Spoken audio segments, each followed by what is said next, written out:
This is Kristen Bell. And Adam Brody. And we're dating. In our new show, Nobody Wants This. Right. We're not really dating. No, in real life, we're married. Right. Married to other people, not each other. Oh, this is complicated. Right. It's just like our love lives in Nobody Wants This, a show about what happens when a bold and sometimes provocative podcast host finds her unlikely match in a sweet traditional rabbi. You can watch every episode of Nobody Wants This now, only on Netflix. A science story, huh?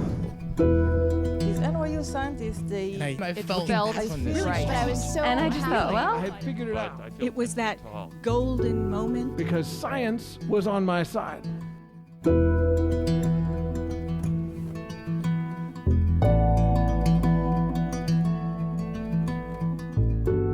Hey everyone, welcome to The Story Collider, where true personal stories about science help us to discover how weird and wonderful it is to exist in this world and be human. I'm your host, Misha Gajewski, and today's episode is all about finding friends. Something that's not always as easy as sharing snacks in school. As former theater kid and current microbiology PhD student at the Icahn School of Medicine at Mount Sinai, Eva Chebishev knows all too well. Eva's story is recorded at one of our local New York spots, QED Astoria, and I can't wait for you to hear it. It's an adorable story all about self-acceptance and being cool with being a weirdo, because we're all weirdos in our own way, aren't we? Here's Eva.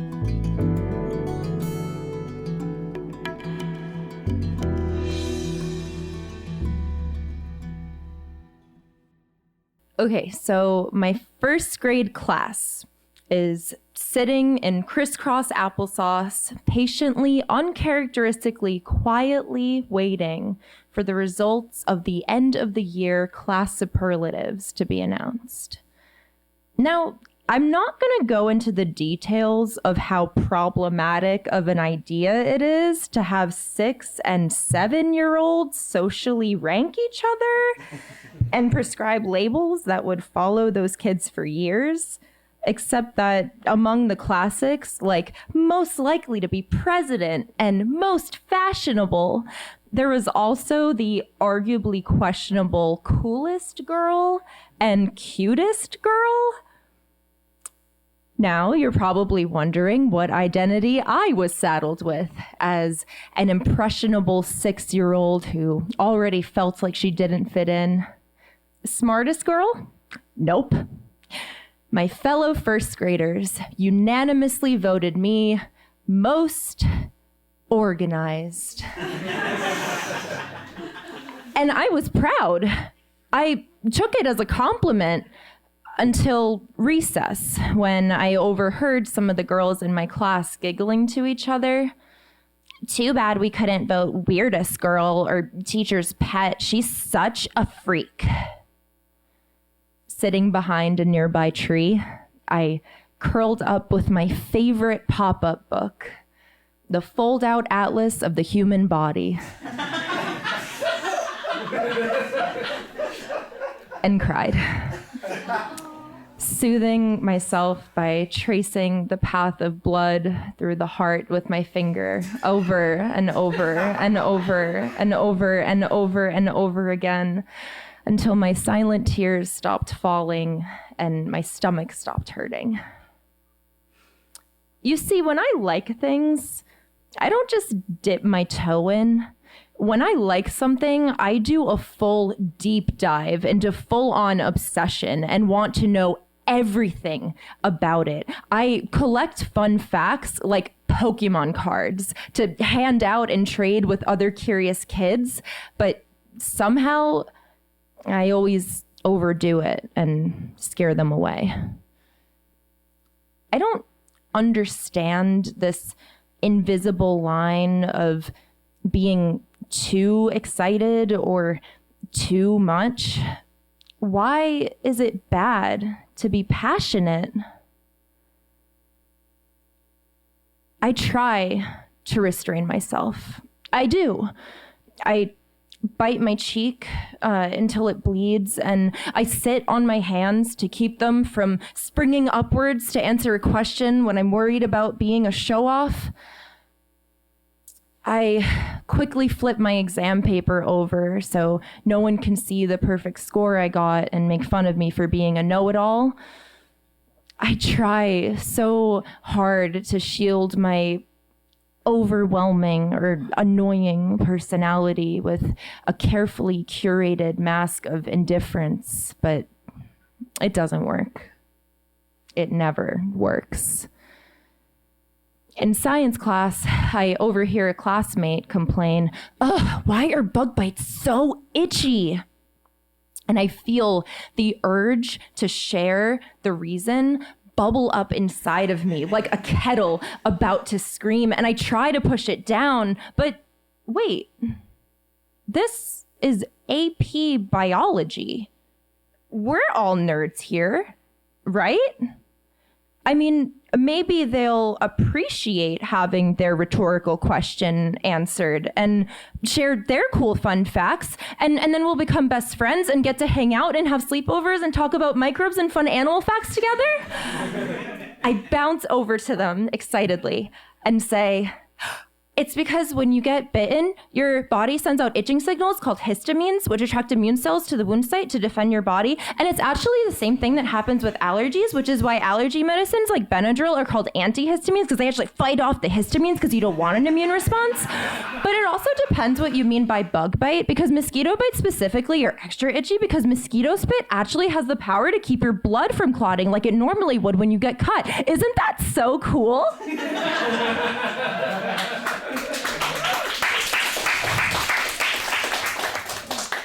There's silence and sideways glances to each other tell me all I need to know before the inevitable chuckles. Histamines weren't funny, and neither were blood clots. Why were they laughing?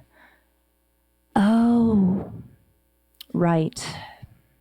They were laughing at me. Of course. Every time. You know what I don't get? Rhetorical questions. Why do people ask if they don't want to know the answer?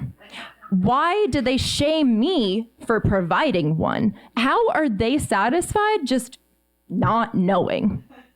Doesn't their curiosity keep them up at night too? In college, I learned about bacteria, viruses, and the microbiome.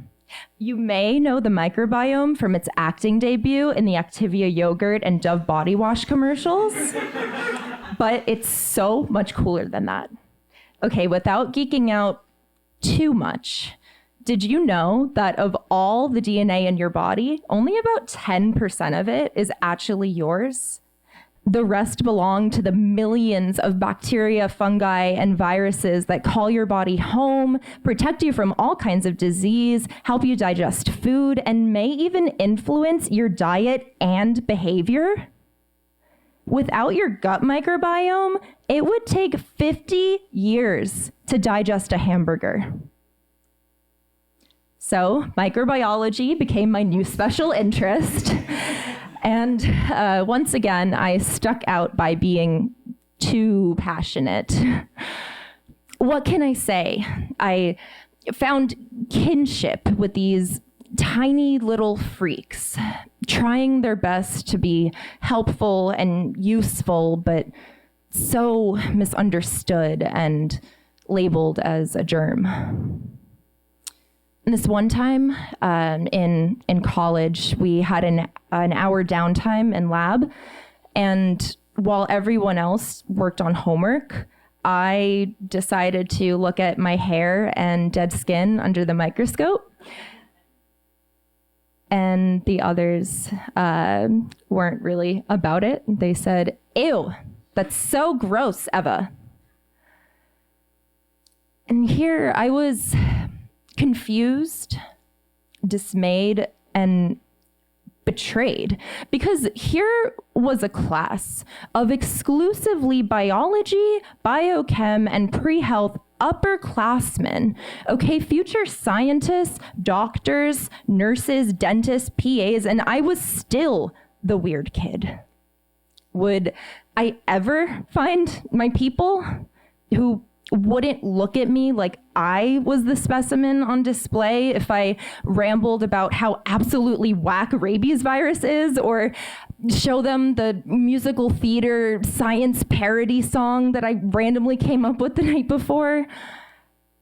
In the moment, I felt small and embarrassed as usual and wanted to curl up and hide, but later, I buckled down on anger. What do you mean, gross? We all just centrifuged vials of horse blood and dissected pig brains for lab, and you think hair and dead skin are gross? Seriously? For the first time in my life, I didn't blame myself for not fitting in. Why should I have to hide parts of myself away or dull my excitement to be liked or even tolerated? Okay, my passion is what brought me here, and I'm proud of myself, quirks and all. Once I accepted myself, I started to find true friends. Friends like Claire, who spent lunch giggling with me over really bad, cheesy chemistry jokes like, did you hear about oxygen's date with potassium? It went okay.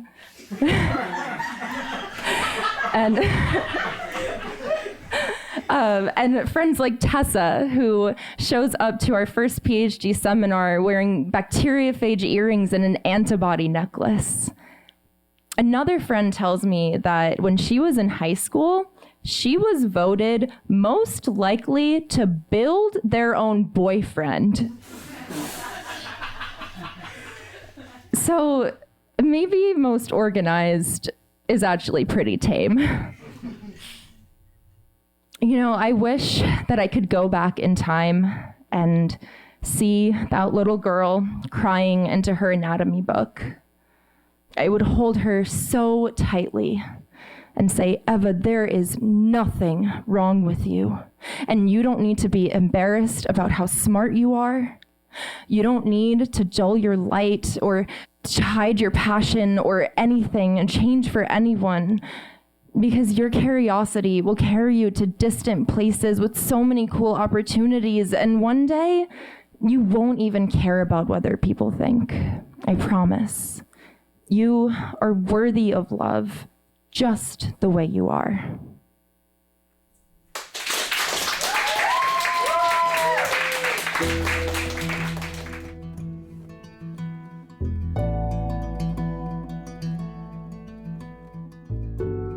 That was Eva. To find out more about her, visit our website, storyclatter.org.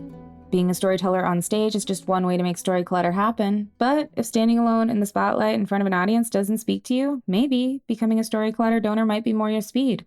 Story clutter donors play a vital role in our ability to bring you this podcast. We're in this together. Story Clutter is one big experiment that's designed to connect us around our love of discovery, curiosity, and the natural world. If you believe in the power these stories have and this mission, please donate to the Story Clutter at storyclatter.org/donate. Also, from now until November 1st, all donations will be matched up to $10,000, so your contribution could make even more of an impact. The most popular level is $10 a month, and you can make your tax-deductible donation at storyclatter.org/donate. But really, any level makes a difference, and we're so grateful to everyone who supports Story Clutter. Hi, Story Clutter listeners. Guess who's still loving their Amazfit Active Watch? Yep, me. The real-time data is great, especially as I get back into shape and take care of my health. It helps me push harder and recover smarter. The sleep tracking is also a game changer. I wake up every morning with detailed info about how well I slept, which helps me make better decisions about my recovery. Amazfit isn't just for me, though. 42 million active daily users trust Amazfit to stay on top of their health. It's no surprise they're one of the top wearable brands in the US. You can grab the Amazfit Active Watch at amazfit.com or check it out at Best Buy, Target, Walmart, or Amazon. So if you're looking to keep up with your active lifestyle, you've got to check out Amazfit. Head over to amazfit.com/collider, and when you use the special coupon code COLLIDER, you'll get 15% off your purchase. Don't miss out. Visit amazefit.com/collider today. This episode is brought to you by Atlassian. Atlassian makes the team collaboration software that powers enterprise businesses around the world, including over 80% of the Fortune 500. With Atlassian's AI-powered software like Jira, Confluence, and Loom, you'll have more time to do the work that matters. In fact, Atlassian customers experience a 25% reduction in project duration per year. Unleash the potential of your team at Atlassian.com. Atlassian. Our next story is from Morgan Roberts. Morgan is a mechanical engineering major in her junior year at Boise State University. Her story was recorded at Boise State University back in November last year. Morgan's story gives hope to anyone who's ever had some kind of awful friends. You know, there are better people out there who will love you for you. I adore this story, and I just know you will too. Here's Morgan.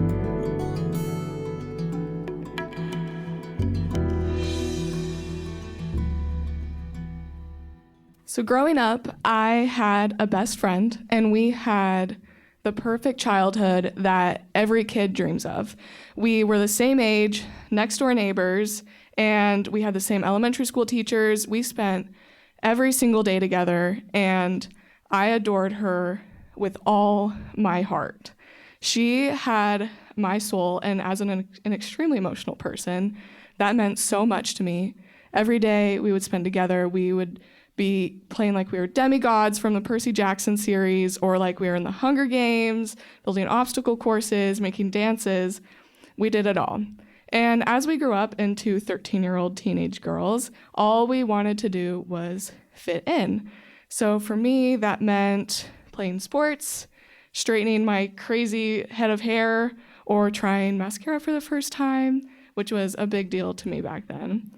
And it just felt like no matter how hard I tried, nothing was ever good enough, and I never fit in with my peers or my so-called friends at the time.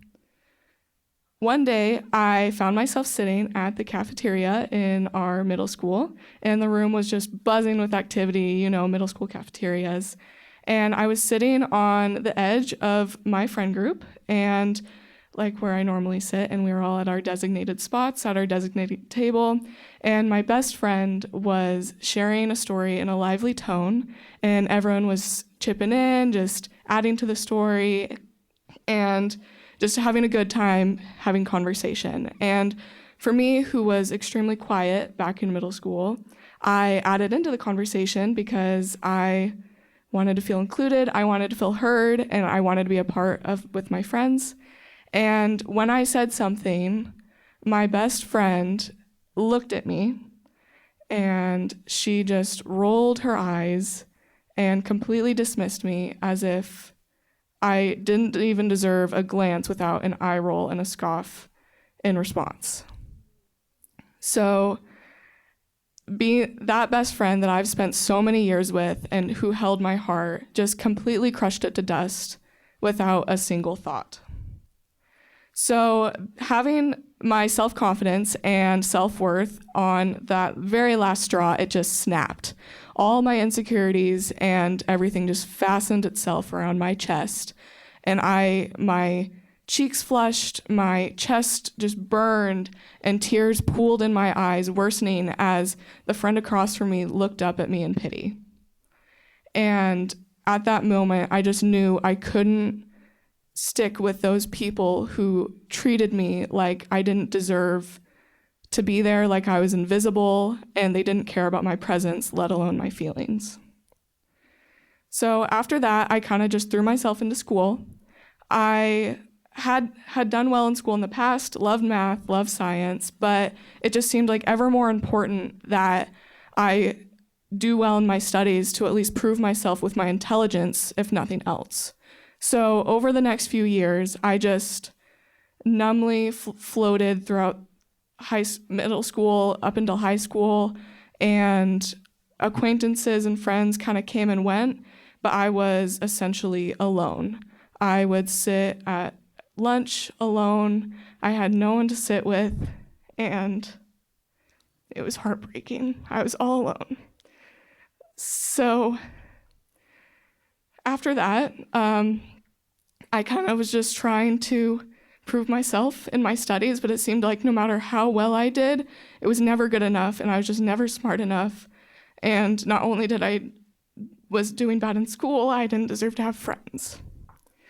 So one day, I was talking to my math teacher because I sometimes ate lunch with her in her classroom. And she told me about this math competition that Boise State was holding. And it was a math competition that a bunch of the schools in the valley were holding. So I at first was like, a math competition? No. Like, it's a math competition, that's so dumb. And the label nerd still had an extremely negative connotation in my mind. So, but then she told me that some of my closer acquaintances were going to be joining me, and I was like, okay, fine, I'll do it. So the day came, and the group of 8 of us that she managed to gather together, we all gathered up at the math building just down the road, and we were all ready to go, excited to be there, and they held introductions, the icebreakers, where you would like have to untie a knot without letting go of the rope, all those silly little icebreakers. And we were split up into 4 and dispersed into the rooms where we were tasked with solving 3 complex college-level math problems. And at that time, I was 15 years old, and I was like, I am surrounded by some of the most brilliant minds in my graduating class. What in the world am I doing here? And those people, Sarah, Hannah, and Amber, who are actually all engineers today, we all just sat down and got started. So the time started ticking, and we were all just scribbling away on the whiteboards that were all around the room. It was crazy to me that they actually had whiteboards on every single wall. And then we were just scribbling on our notebooks, just doing anything we could to solve the problems that were handed to us. And when we're getting through a few of these problems, all of a sudden we just came to one of these, and we were stuck. We had no idea what to do. We were like, what? Even after a hint from the volunteer who was proctoring our competition, we were like, I have no idea what to do. So we were just sitting there, just stirring on it. And then all of a sudden, something just clicked in my head. Like a literal light bulb went off in my head, like the ding moment. And I was just, oh my gosh, guys, I got it. So I excitedly was just telling them, like, you just do this and this and this. And then I was writing it down as I went, and we finally came to that solution because of something that I managed to come up with. So just pride and joy fizzled in my chest because for once, something that I had done mattered, and I had felt heard, and my ideas were being used to come to a solution to something. And I just felt so happy. And my parents and sister and grandparents showed up for that silly little math competition. And I ran up to my mom and got to tell her all about the epiphany I had during solving one of those problems. And she was so excited for me. And even though they were just handing out participation awards at the end of it, I was just so excited. And it's crazy because all of a sudden this newborn self-confidence and doubt were clashing in my mind, and I was just now struggling because I still wanted to feel like I belonged, but I also, for once, felt heard and like I mattered. So I finally, through many trials, I finally found a friend who I'm able to call a best friend now, even if she lives in Arizona, 100 miles apart. So I finally found a best friend. And I also, because solving that problem at that math competition, I fell in love with the problem-solving aspect, especially when the part of engineering where you do problem solving. So I had a newfound purpose to go to college and become an engineer. So because of that, I today am now working in the Engineering Innovation Studio on campus, which is home to amazing shop supervisors on campus who I'm lucky enough to call my friends. And I finally feel like I belong and I'm a part of a community at Boise State in the College of Engineering that makes me feel loved and seen and heard. And just looking back, I just think that people are so worried, like just thinking and worried about themselves and how other people see them, that they're not worried about you. And if they are, then they have their own insecurities to worry about. And looking back at the cafeteria table, I just think that what my best friend did sucks, yes, but we were all just trying to fit in, and she just did that by finding other friends, which is okay because we're all in our own lives trying to figure out things as we go. And thinking of the little timid little girl that I was, I'm just proud to say that she would be proud of the person she became and in awe of just what I'm doing now, and that I am in a world where she deserves to be loved and take up space. Thank you.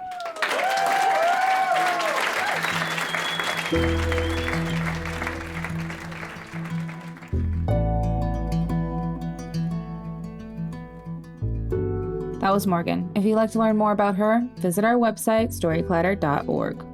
Our website is just one way to connect with Storyclatter, but there are so many other ways, and we hope you'll use them all.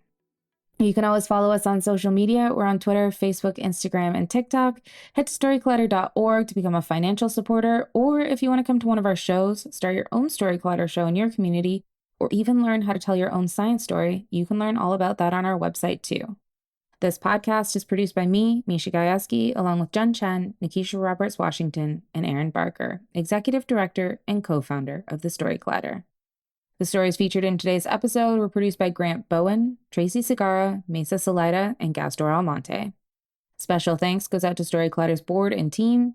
Our theme music is by Ghost, and next week, I'll be back with stories about being overwhelmed. You won't want to miss this episode. Until next time, thanks so much for listening.